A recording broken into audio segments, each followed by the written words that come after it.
SI भर्ती 2021 में court ने बड़ा फैसला देते हुए रद्द कर दिया है। ऐसे में लगातार इस बात को लेकर सुनवाई चलती रही और आखिरकार उसको रद्द कर दिया। हमारे साथ मौजूद उनसे बातचीत करते हैं कि किस तरह से देखते हैं। लगातार सुनवाई चल रही थी, आप जो है सुप्रीम कोर्ट भी गए थे और अभी एसआई की जो 2025 की भर्ती है वो भी होनी है, तो ऐसे में आपको क्या उम्मीद थी? सर, हमें न्यायपालिका से पूर्ण विश्वास था कि सिंगल बेंच ने पूरे तथ्यों के आधार पर भर्ती रद्द की थी, डिवीजन बेंच ने भी भर्ती रद्द की है और सुप्रीम कोर्ट भी भर्ती रद्द ही करेगा। उसका कारण है एग्जाम की पारदर्शिता, शुचिता और गोपनीयता भंग हो चुकी थी। एग्जाम से 35 दिन पहले पेपर बाहर आ गया, पेपर में बचा नहीं ना कुछ भी। और इसमें ईमानदार जो चयनित अभ्यर्थी है उनके लिए हमारी सहानुभूति है, क्योंकि हम भी उनकी जगह होते तो हम भी वो दंश झेलते जो वो हमारे साथी झेल रहे हैं।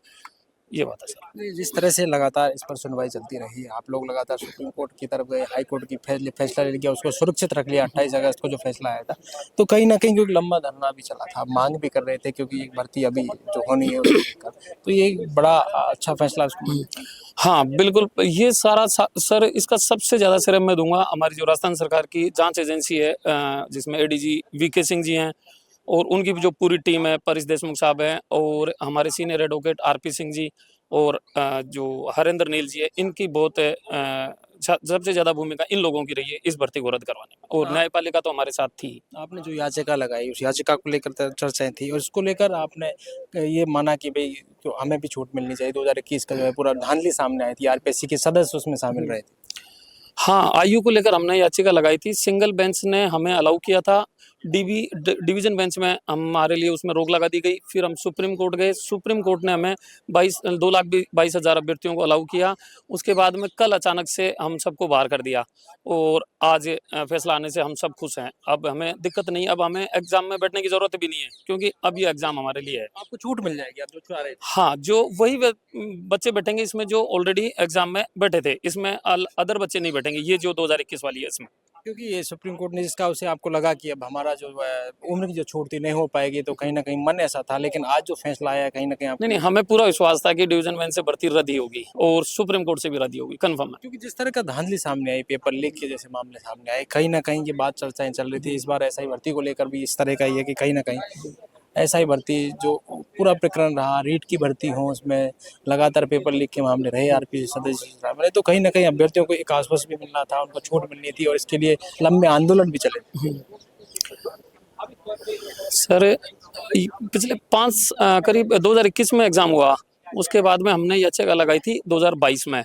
कुछ टेक्निकल फॉल्ट से हम कभी हाई कोर्ट में कभी याचिका लगाई नहीं थी, हमें नियमों का कुछ पता नहीं था, वकील साहब को भी हम कुछ बता नहीं पाए, तो कुछ कमी हमारी याचिका में थी। इस वजह से बार बार हमें परेशानी का सामना करना पड़ा माननीय न्यायालय में। कुछ फॉल्ट हमारे थे, लेकिन उसके बावजूद जनहित में समीर साहब ने सिंगल बेंच में इस पूरी प्रकरण को जनहित का मानते हुए और बैसाखी भट्टाचार्य चटर्जी मामले को लेकर इस भर्ती को उन्होंने पूरे राजस्थान के जनहित में फैसला दिया। जिस तरह से हरिंद्र नील आपकी तरफ से केस लड़ रहे थे, लगातार उन्होंने जिस तरह से पैरवी की, किस तरह से देखी, क्योंकि बहुत लंबा वक्त हो गया था। इतना लंबा वक्त जब हो जाता है तो एक अलग हो जाता है, माइंड सेट भी बदल जाता है। हमारी टीम बड़ी मजबूत थी, हम करीब 25-30 लोग हैं हमारी याचिका में, हालांकि हैं तो सारे बेरोजगार, लेकिन हार नहीं मानी हमने। हमें पता था कि हम जीतेंगे, सिंगल बेंच में भी, डीबी में भी और सुप्रीम कोर्ट में भी, और अब हम सुप्रीम कोर्ट की भी तैयारी, आज के वेट की तैयारी चालू कर दी जाएगी। कितने अभ्यर्थी हैं जिनको ये फायदा मिल जाएगा? क्योंकि मतलब करीब 3,83,000 लोग हैं जो इस भर्ती से पीड़ित थे, अभी वो वापस एग्जाम देंगे।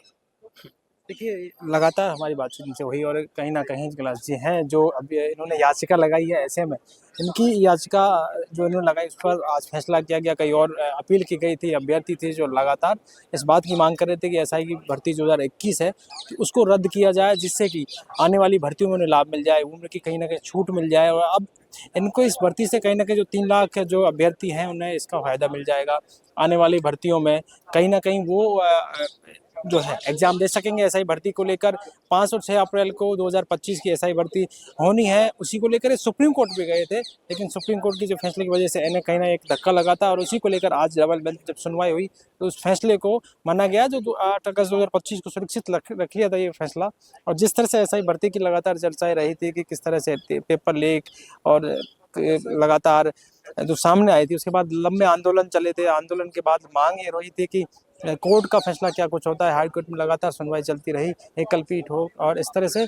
और समीर जैन जो यहाँ पर न्यायाधीश थे एकल पीठ में, उन्होंने फैसला सुनाया ऐसा भर्ती को रद्द किया था और उसके बाद फिर से लगातार मांग चलती रही। और जो भर्ती हो गए थे, जो एसआई की भर्ती, वो भी लगातार पैरवी कर रहे थे। तो ऐसे में इस पूरी प्रक्रिया में पेचीदगी सरकार की तरफ से भी लगातार कहीं ना कहीं इस बात को रखा गया था और अलग अलग तरीके से कि उन अभ्यर्थियों को क्या होगा जिन्होंने यहाँ पर ईमानदारी से पास किया है। सरकार की तरफ से भी ये कहते रहे और कोर्ट को फैसला देगा तो मुँह से मानेंगे, इसी को लेकर और कई बड़े आंदोलन शहीद स्मारक पर इसको लेकर चलते रहे।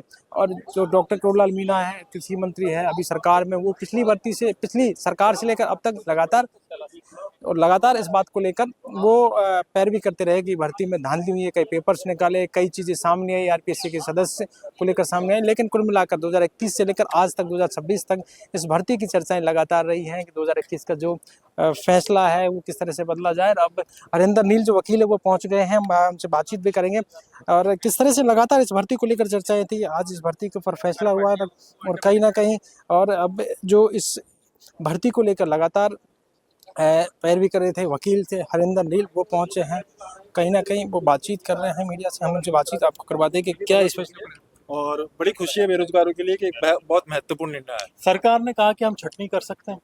सरकार ने कहा था सर, इसलिए तो सरकार ने अपील करी थी और वो अपील भी सरकार खंडपीठ ने खारिज कर दी। तो अभी फिलहाल जो बाकी पक्ष हैं, जिसमें क्योंकि एक पक्ष जो नुमाइंदे थे उसके आरपीएससी के मेंबर थे, जिनके ऊपर भी कॉग्निजेंस लेने के पहले समीर जैन जी ने बात की थी। देखिए वो एक अलग चीज थी। आरपीएससी को मेंबर्स को लेकर जो टिप्पणियां करी गई थी वो सही पाई है कोर्ट ने। जो उनके द्वारा अपील करी गई थी, कोर्ट ने उनको अपीलों को भी रद्द करा है।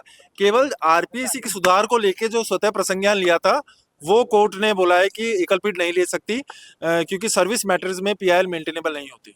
अभी इनके पास में केवल सुप्रीम कोर्ट जाने का जी। सफल अभ्यर्थियों को कुछ कहा अदालत ने कि भाई वो क्या कर सकते हैं क्या नहीं कर सकते? सर ये कभी कोर्ट कहता नहीं है, उनके ऊपर है, सबको पता है वो क्या कर सकते हैं। कितनी डिटेल थी, कितने पेज का फैसला है? 211 पन्ने का फैसला है और जल्द ही अपलोड होगा। हाँ जी सर, क्या रहा फैसले को? फैसला बारीकी से यही है कि जो सिंगल बेंच का फैसला था उसको माननीय डिवीजन बेंच ने उसको अपलोड कर रखा। किस पॉइंट को हाईलाइट किया? उन्होंने सारी डिटेल फैसला है, 211 पेज का है। तो अभी थोड़ी देर के अंदर वो अपलोड हो जाएगा। लास्ट के अंदर उन्होंने कंक्लूजन सुनाया है, सारी चीजें बारीकी से उन्होंने डिटेल उन्होंने मेंशन किया। जो है कुछ जो मौखिक टिप्पणियां की हैं वो क्या क्या है अदालत में? वो जो मौखिक टिप्पणियां की हैं उन्होंने लास्ट का ऑपरेटिव पोर्शन अभी जो अदालत में सुनाया था, तो उसके अंदर यही बताया गया है कि जो सारी अपीलें हैं वो लगभग खारिज हैं और लगभग जी सिंगल बेंच का जो फैसला था उसको उन्होंने बरकरार रखते हुए और इस भर्ती को कम्प्लीटली खारिज कर दिया, डिटेल फैसला दिया है। 211 पेज का फैसला है और उन्होंने गवर्नर साहब से और राजस्थान सरकार को भी कहा है जो भी आरपीएससी के मेंबर है उनके जो कर्तव्य है, ड्यूटीज है, उनसे उनको रिलीव करने बाबत भी उन्होंने टिप्पणी की है। चयनित अभ्यर्थियों के लिए कुछ स्पष्ट करना उनको यही कहा कि अगली भर्ती के अंदर अगर इनको एज रिलैक्सेशन देना चाहे कोर्ट, तो कोर्ट के उन्होंने सरकार के ऊपर छोड़ा एक तरह से। सब बड़ा मतलब सवाल है। अब सभी लोग सुप्रीम कोर्ट का रुख करेंगे जाहिर सी बात है, और आखिरी पड़ाव होगा। अब इसमें स्पट वाली बात नहीं होगी, तो कहीं ना कहीं जो तैयारियों में जुट जाएंगे और अब जल्दबाजी भी नहीं होगी। मेरा ये मानना है कि जब एकल पीठ का जो डिसीजन है वो माननीय डिवीजन बेंच ने उसको खंडपीठ ने बरकरार रखा है, तो कॉन्करेंट फाइंडिंग आने के बाद में अब कोई अपेक्स कोर्ट में भी ये मैटर जाता है तो नथिंग रिमेंस, कुछ बचता नहीं है। देखा जाए तो भर्तियों में पूरी तरह से और भ्रष्टाचार ये सारे है ना बिंदुओं को कंसीडर करते हुए सारी चीजें ऑन रिकॉर्ड है सारी। सर नाम बताइए। संजय महला। मैंने यहाँ ऑनरेबल हाई कोर्ट के डायरेक्शन से सीबीआई की तरफ से रिप्रेजेंट किया। ठीक है।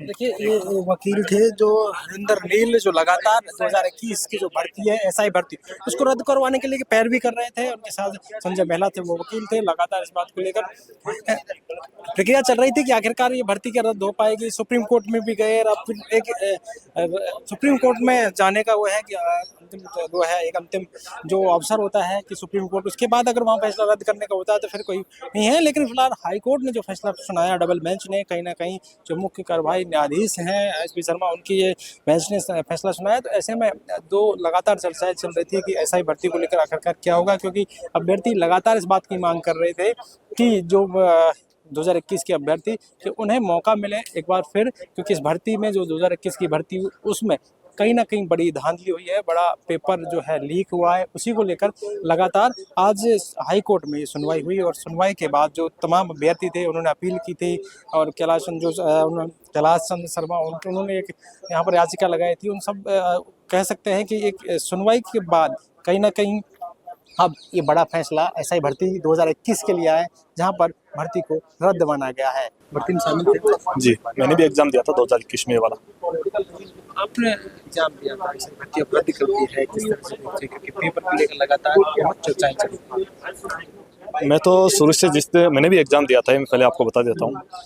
और जिस लेवल पे सेंटर पे जो व्यवस्था थी कि कोई भी कभी भी आ रहा है, कभी भी जा रहा है, मोबाइल का भी कोई इशू नहीं था, मोबाइल भी लोग साथ में यूज ले रहे थे।